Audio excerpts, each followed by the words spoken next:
Hello, everybody. It's me, Colton, with Colton's E-Ticket Adventures.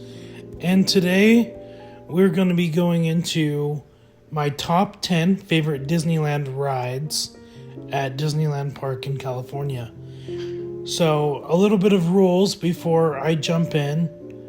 These are rides that I have experienced on my own. So, rides like the canoes or Mickey and Minnie's Runaway Railroad. I've never experienced those, and so I can't really include it into my list. But my list will consist of the rides that I have experienced, and I will also mention a ride that has recently closed that holds a spot in my heart. So the first, number 10, is Peter Pan Flight, which opened in 1955. It's one of the original Fantasyland dark rides. It did have a redesign back in 1983, and then back in 2015, they did some enhancements to the attraction. This ride is located in Fantasyland, like mentioned. And it's one of those rides that I just absolutely loved as a kid. Peter Pan is one of my favorite Disney movies, and so it's fun to jump into the story, and it's a unique ride system compared to the other rides in Fantasyland, and is known to get a lot more guest flow and can see a longer wait. Average wait roughly is about 45 minutes comparative to the other Fantasyland rides. The next on the list is It's a Small World. This is one of those classic Disneyland rides that every single time I go to the park, I have to ride it. This ride originally opened in the 1964 World's Fair and was brought over to Disneyland in 1966. And this ride is also located in Fantasyland. A lot of people give this ride some slack because it has an annoying song, but in my opinion, I think it is a beautiful song written by the Sherman Brothers, and it's universally known song and has been translated into various of languages. This song just has so much charm and has a wonderful holiday overlay during the Christmas season. The next on my list is Matterhorn bobsleds. It was a little difficult trying to determine if I was going to include this one, but this was the first, I think, ever roller coaster I'd ever been on. It used to be 38 inches to ride. Now it's 42 because of the new vehicles that they added in the last 10 years. But this ride opened up in Disneyland's first expansion back in 1955. And for the longest time, it was debated whether it was in Fantasyland or Tomorrowland. It is now designated to be in Fantasyland, though there's the Fantasyland track and the Tomorrowland track. And over the years, it has received many enhancements, like the inclusion of Harold, the Abominable Snowman, and then back in 2015, they enhanced the animatronic for Harold, so that is pretty cool. This ride is one of those crack your back kind of rides to ride it, but I still think it has its charm, and it's the first tubular steel roller coaster, and I think it's incredible. The next ride is a classic in my opinion, and it's one of those rides that I always magnetize myself to go to, and it's Star Tours The Adventure Continues in Tomorrowland. The original attraction, Star Tours, which was one of my favorite attractions as a child, originally opened in 1987. This new version was done in 2011, and over the years has received new scenes corresponding to some of the new movies that have come out. and series. This ride is just such a classic ride, and I love it. I love the inclusion of C-3PO, which is my favorite Star Wars character, and it just has so much fun to it, and I just love the smell of this ride. If you're a Disney nerd, you understand there are certain smells to rides and attractions. This smell is just one of those ones you walk past and you're like, man, I want to ride this ride. Next is the Haunted Mansion. I would have had it a lot lower, lower as in closer to my top on my list, but there's just something special about all the other rides, but I had to include the Haunted Mansion.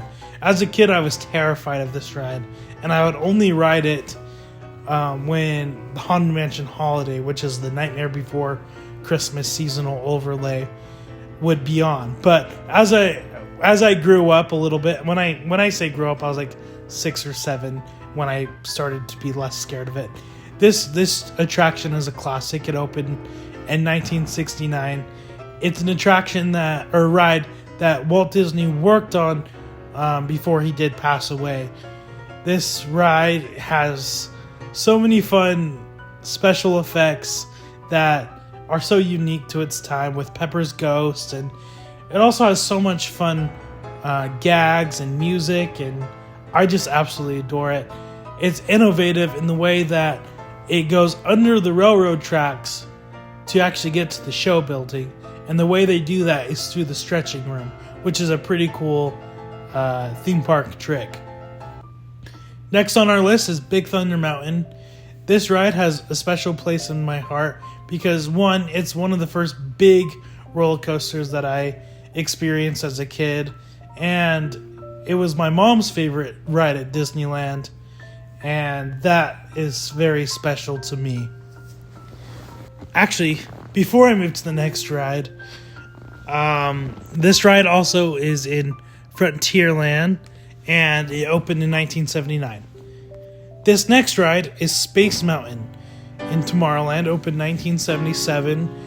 One of my favorite things about this ride is it probably has the best ride photo ever, because you're going fast and it just flashes you after being in a dark room for 3 minutes, but I think it's super fun. Here's some of my fun pictures from riding this ride. This was in development for years. John Hench was a big creative hand in this attraction, and Walt even liked the idea to create a space attraction, especially when space was a new phenomenon back in the late 60s, early 70s, with going to the moon and everything. This ride is one of my favorites, and it's always a blast going on, because while you're waiting, the vehicle gets back to the station and people are just clapping. They're so excited. And yeah, I've never experienced the Star Wars overlay of this attraction. They used to have Halloween overlay, which I had experienced once, and I thought it was pretty cool. This one is definitely one of those must-ride attractions when you go to Disneyland. The next one on my list, it's so hard because these three are almost like neck and neck. But Pirates of the Caribbean opened in 1967. This one was the last Disneyland ride that Walt had his hand in. Mark Davis was one of the major key players in this attraction. Exitencio, all these other great Imagineers who put a lot of work into this ride. This was originally supposed to be a wax museum, but Walt felt like it would be a good idea to have a little boat ride to go through all these fun little scenes. This ride is innovative in its way, its use of audio animatronics, has numerous amounts.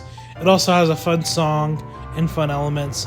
Over the years, they've included changes and have even included the characters from the Pirates of the Caribbean films, which is based on this ride.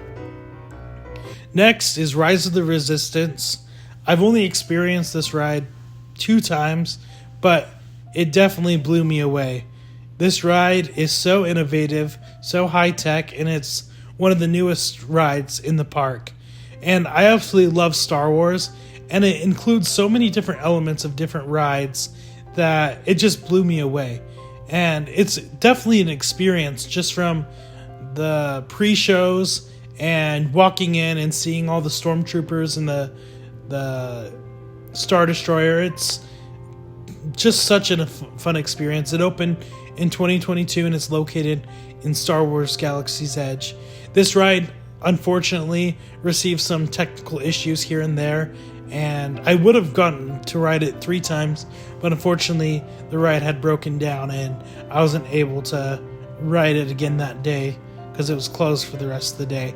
But it's still such a thrilling ride and a great experience overall. So now we'll talk about my honorable mentions. This is one of my honorable mentions that is currently still open. It is Buzz Lightyear Astro Blasters. It's just a fun experience, and I love the interactability to it where you can shoot the targets. And I actually once had the experience to get, I think I was top of like the hour, the evening, or whatever, and I have gotten pretty close to the top of the point system. There's a lot of tricks and tips that I don't really know. One of the best is when the vehicle slows down a little bit or even stops, you can still shoot and get points that way. This opened in 2005 and it's in Tomorrowland.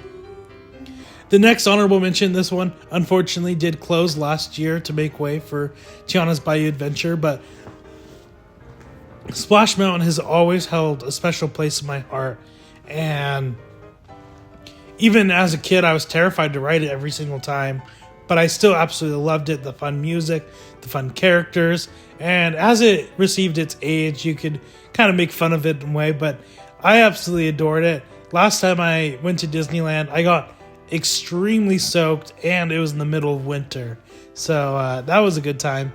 But I'm glad I was able to check this one out again before it closed, and I'm excited to see Tiana's Bayou Adventure, which opens later this year when I go next year. So here's my number 1, which is Indiana Jones Adventure, the Temple of the Forbidden Eye. This one is one of my favorite attractions. Actually, not one of. It is my favorite attraction in Disneyland Park. It's just such a fun experience. I absolutely love Indiana Jones. They're some of my favorite movies. But this ride is thrilling, but it's one of those rides that also is an experience, from even in the queue, going through the temple and seeing all the traps and all that stuff. But this ride is so thrilling. There's so many wonderful moments and even some nods to the movies. But this ride is definitely another one that has technical issues, but when it's on and working, it's such a blast to experience. So, thank you so much for watching. Those were my favorite rides at Disneyland. I think I will make my own special video about some of the attractions at Disneyland, or in a way my favorite attraction that isn't like a ride itself, which is Tiki Room. But thank you so much for watching. Please like and subscribe. This is my newer channel, and so it's slowly building itself up. I'll probably be releasing videos every 2 weeks, so stay tuned for that.